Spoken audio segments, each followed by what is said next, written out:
ازيكم عاملين ايه يا جماعه؟ النهارده هعمل لكم بيتزا. طبعا انا عملت هنا العجينه عشان انجازا للوقت، وطبعا هي مقاديرها سهله. عجينه ال5 دقايق، هي 3 كوبايات دقيق وكوبايه ميه دافيه ومعلقه خميره بيره ومعلقه خميره بيره طبعا ونص كوبايه زيت. بنخلط المكونات دي على بعضها وبعد كده بنسيبها تخمر لمده ساعه او ساعه ونص على حسب طبعا جوده الخميره اللي انت بتستعمليها.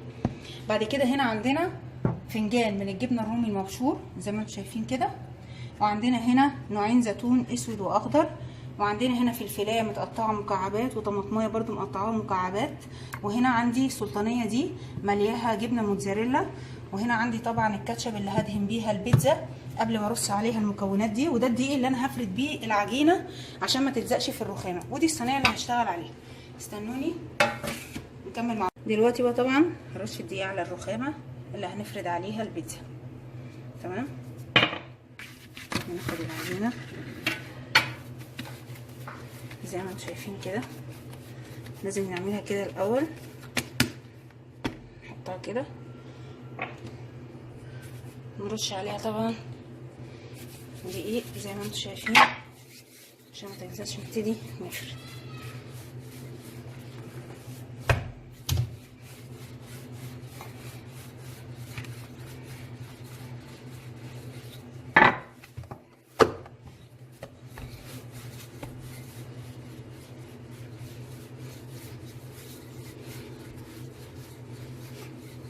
طبعا العجينه اهي هنبدا احنا بقى نفردها بايدينا كده عشان نعمل ارتفاع في الخارج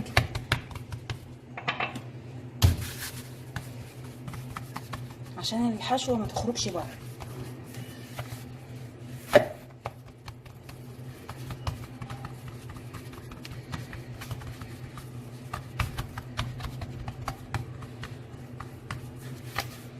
وادي البيتزايه بعد ما فردناها في قلب الصينيه. تمام، بنحاول نعمل كده عشان الحشوه ما تخرجش بره البيتزايه زي ما انتم شايفين. نلفها كده علشان تظبط الدايره بتاعتها زي ما انتم شايفين كده.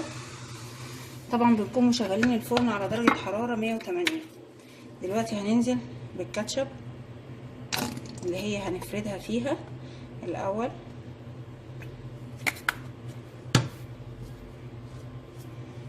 نفردها كده،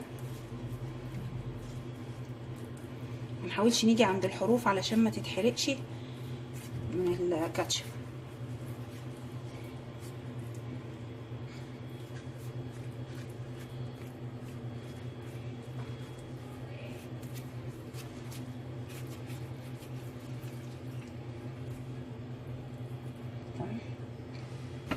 دلوقتي بقى بننزل اول حاجه بالفرشه اللي هي الجبنه الرومي دي المبشوره زي ما انتم شايفين كده، لان دي هي بيتزا اجبان، انا عاملاها بيتزا اجبان.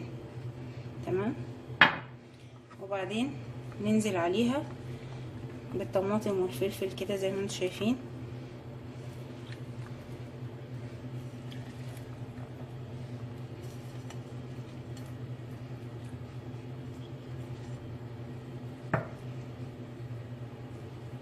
زي ما انتم شايفين كده، وبعدين نبتدي نوزع الزيتون برضو بنفس الاسلوب.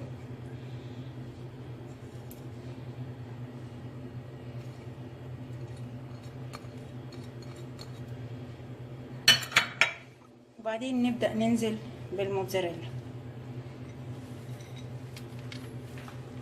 زي ما انتم شايفين كده.